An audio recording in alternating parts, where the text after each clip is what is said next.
Jajaran TNI dan Polri diminta menjaga netralitas pada pelaksanaan Pilkada Serentak 2015.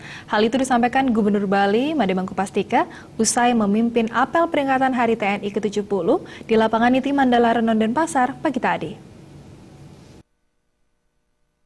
Usai memimpin apel peringatan Hari TNI ke-70 di lapangan Puputan Renon, Gubernur Bali Made Mangkupastika mengatakan, seluruh jajaran TNI dan Polri, baik sebagai institusi maupun pribadi, diminta bersikap netral dalam agenda politik pemilihan bupati dan wakil bupati yang digelar serentak pada 9 Desember 2015.